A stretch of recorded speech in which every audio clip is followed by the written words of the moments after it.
তোমরা দেশের গণ্ডি পেরিয়ে বিদেশের মাটিতেও বাংলাদেশের মান উজ্জ্বল করবে, সেই বিশ্বাস আমি রাখছি।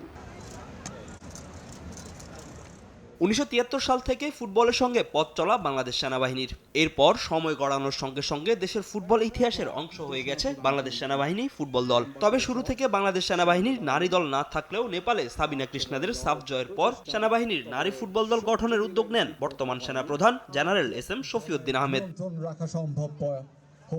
2022 সালে পথ চলা শুরু করলেও বাংলাদেশ সেনাবাহিনী নারী ফুটবল দল পুরোপুরি গঠিত হয় 2023 সালে। আর এই দলটা গঠনের দায়িত্ব পান দেশের অন্যতম সেরা কোচ গোলাম রব্বানী ছোটন, যার হাত ধরে দেশের নারী ফুটবলে এসেছে অজস্র সাফল্য। সেই বছরই বিকেএসপির সঙ্গে প্রথম আনুষ্ঠানিক ম্যাচ খেলে বাংলাদেশ সেনাবাহিনী নারী ফুটবল দল। এবার তাদের চোখ বাংলাদেশ ফুটবল ফেডারেশনের ওমেন্স লিগে। আসন্ন নারী লিগে অংশ নিতে যাচ্ছে দলটি।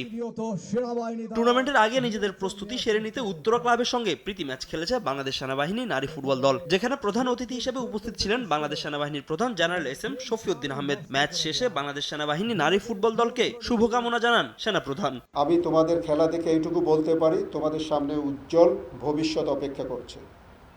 তোমাদের প্রতিভা আছে, তোমাদের শুধু শৃঙ্খলা ঠিক রাখতে হবে। নিয়ম শৃঙ্খলা মেনে ভবিষ্যতের লক্ষ্য স্থির করে কঠোর পরিশ্রমের মাধ্যমে ইনশাল্লাহ তোমরা দেশের গণ্ডি পেরিয়ে বিদেশের মাটিতেও বাংলাদেশের মান উজ্জ্বল করবে, সেই বিশ্বাস আমি রাখছি।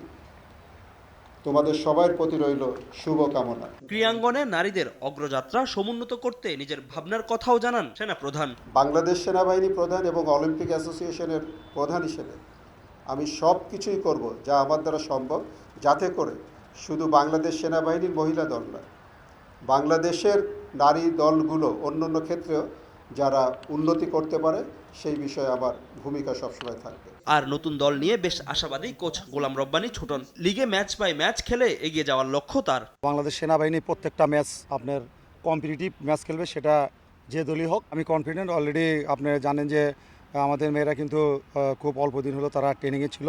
প্রীতি ম্যাচে উত্তরা ক্লাবকে 4-1 গোলে হারিয়ে বাংলাদেশ সেনাবাহিনী নারী ফুটবল দল নিজেদের শক্তিমত্তার প্রমাণ দিয়েছে। ফাহিম ইসলাম, সময় সংবাদ, ঢাকা।